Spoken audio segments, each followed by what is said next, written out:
जिन हमारे मूल पुरुष पहाड़ी बाबा महाराज की इस बार कार्तिक पूर्णिमा पर 214वां समाधि दिवस है, उन श्री पहाड़ी बाबा महाराज के जीवन का एक प्रसंग है। दाऊजी है ना ब्रज में, गोकुल के पास दाऊजी, वहां के रहने वाले एक जमींदार ब्राह्मण थे। 60 साल के हो गए, उनके कोई संतान नहीं हुई। वैराग्य हो गया, अपने भाइयों को, परिवार के लोगों को जमीन जायदाद संभला के वृंदावन आ गए। यहाँ भजन करते थे। एक दिन परिक्रमा करते करते जहाँ खाक चौक है, वहाँ नीम के वृक्ष के नीचे पहाड़ी बाबा बैठे दिखाई पड़े। आने लगे, महाराज दीक्षा दे दो। बाबा बोले कि कामना पुनर्जन्म का कारण है, तेरे मन में पुत्र की कामना है, इस कामना से पुनर्जन्म होगा, और मेरे चेला बनने को, मुझसे मंत्र लेने के बाद पुनर्जन्म हो तो फिर दीक्षा व्यर्थ है। इसलिए तुम सुपात्र ब्राह्मण हो, जाओ घर चले जाओ, दाऊजी चले जाओ, पुत्र की वासना पूर्ण हो जाए तब आना, जाओ पुत्र होगा। तो बोले महाराज हमारी 60 साल की उम्र हो गई है और अब पुत्र की कोई संभावना नहीं है। तो बाबा के मुख से बात निकली, अब तो वाणी निकस गई। क्या अब तो वाणी निकर गई, मैंने अब तो मुंह से बोल दिया। तो उन्होंने जाते जाते पंडित जी ने कहा कि जो संतान होगी हम आपको ही भेंट कर देंगे। बाबा बोले देखा जाएगा। साल भर में एक पुत्र का जन्म हुआ।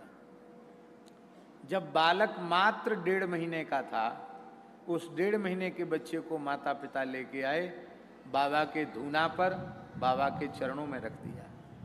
महाराज आपकी अमानत आपको हम सौंप रहे, हमने प्रतिज्ञा की थी यदि संतान होगी तो आपको ही अर्पित कर देंगे। बोले ये तो मेरा हो गया, आज से इसका नाम लक्ष्मण दास हुआ।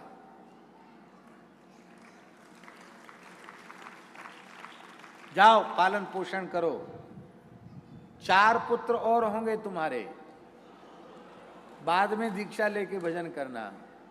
तो पंडित जी हंसने लगे, बोले महाराज अब बुढ़ापे में संतान लगातार होंगी तो लोग क्या कहेंगे, नाम धरेंगे, बुढ़ापे में लाइन लग रही है।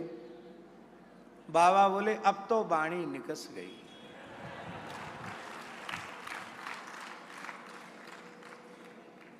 श्री लक्ष्मण दास जी महाराज 5 भाई थे, बड़े वो थे, 4 उनसे छोटे थे। मात्र 5 वर्ष की आयु में उनका यज्ञोपवीत संस्कार हो गया था, और जब वे 7 वर्ष की आयु के थे तब पूज्य श्री स्वामी नृसिंहदास जी पहाड़ी बाबा महाराज ने उनको विधिवत विरक्त वेश दे दिया था।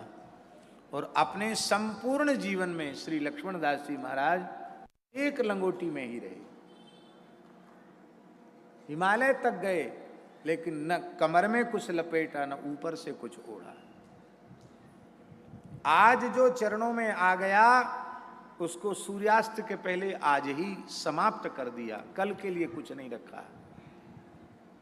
बाबा से किसी ने पूछा लक्ष्मण दास जी महाराज से कि आपके मत में साधु की परिभाषा क्या है। श्री लक्ष्मण दास जी बोले, जिस साधु के मरने के बाद शरीर को ढकने के लिए कोरा कपड़ा न निकले संग्रह के नाम पर, और धन के नाम पर फूटी कौड़ी न निकले, उसे मैं साधु समझता हूं। और महाराज जी जब उनका शरीर शांत हुआ तो इस स्थान में फूटी कौड़ी संग्रह के नाम पर नहीं निकली, और उनके शरीर को ढकने के लिए कोरा कपड़ा नहीं था। ऐसा नहीं कि प्रवचन तो हम भी करते हैं, लेकिन हम जो कुछ कहते हमारे जीवन में हो आवश्यक नहीं है। पर उन महापुरुषों ने कथा प्रवचन नहीं किया, पर जीवन जी करके उन्होंने दिखाया। आज भी संतों की वाणी, ब्राह्मणों की वाणी सत्य होती है। ब्राह्मण प्रसन्न होकर, संत प्रसन्न होकर जिसको जो आशीर्वाद देते हैं वो पूर्ण हो जाता है।